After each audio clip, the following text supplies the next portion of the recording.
আর নেই দরকার কেন্দ্রীয় বিজেপি সরকার, আর নেই দরকার মোদীর সরকার, আর নেই দরকার গুন্ডাদের সরকার। 17 বছর ধরে অনেক বাতেলা দিয়েছেন, আর দেবেন না।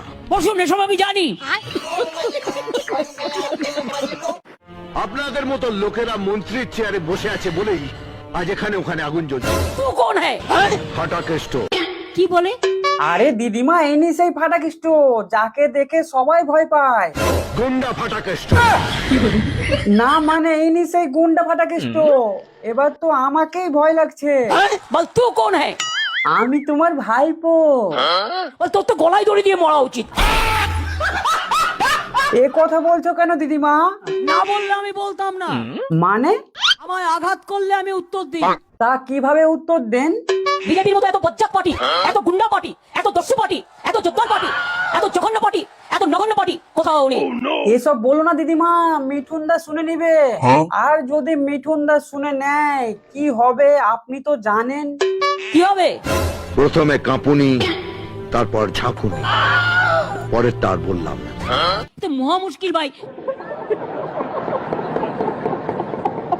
কেন দিদিমা, মিঠুন দাকে দেখে আপনি ভয় পান নাকি? আমি ভয় পাওয়ার লোক নই। তবে আপনি কি? আমরা রাস্তায় রয়্যাল বেঙ্গল টাইগার। পাল্লা ধরে বিক্রি করে দিচ্ছে দেশটাকে আপনারা। 1 2 3 4 বিজেপি সবচেয়ে বড় চোর। 1 2 3 4 চোর হোক জাত ভালো। আচ্ছা দিদিমা, এবার জনগণ কাকে ভোট দেবে?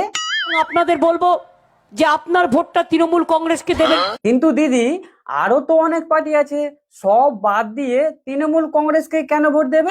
কারণ তৃণমূল কংগ্রেস কন্যাশ্রী করেছে, মেয়েদের ভবিষ্যৎ করে দিয়েছে। তৃণমূল কংগ্রেস সংখ্যালঘুদের ভবিষ্যৎ করে দিয়েছে। তৃণমূল কংগ্রেস তপশিলীদের ভবিষ্যৎ করে দিয়েছে। আচ্ছা, তাই তৃণমূল কংগ্রেসকে ভোটটা দেওয়ার প্রয়োজন। 17 বছর ধরে অনেক বাতেলা দিয়েছেন। তোমার কিছু বলার থাকলে তুমি অফিসিয়ালি বলবে। আমি জানি তো মহা মুশকিল ভাই। আপনি একটু আড়ালে আবডালে কথা বলতে ভালোবাসেন। আপনার বক্তব্য থাকলে আপনি কাগজে লিখে দেবেন, মিটিং এর মধ্যে ডিস্টার্ব করবেন না 1 লক্ষ লোকের মাঝে 10 জন। কিন্তু এখন থেকে যা কথা হবে সবার সামনে হবে। কি বলে? মিঠুন দা বলছে এখন থেকে যা কথা হবে সবার সামনে হবে। তো মহা মুশকিল ভাই। একটা সত্যি কথা, যেটা আপনি বগলের তলায় লুকিয়ে রেখেছেন। পরিবর্তন চাই বাংলায়। পরিবর্তন কি? বিজেপি হটাও, দেশ বাঁচাও। এবার বগলটা তুলে দেখিয়ে দিন। মোদি চোর, বিজেপি চোর, মোদি চোর, বিজেপি চোর।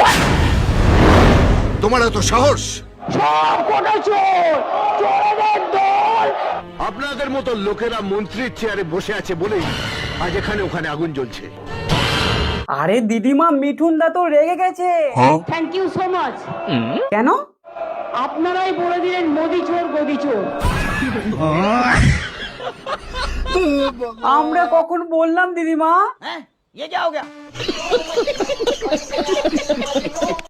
এটা আপনাদের মুখ দিয়ে শোভা পায় না, উনি আপনাদের নেতা।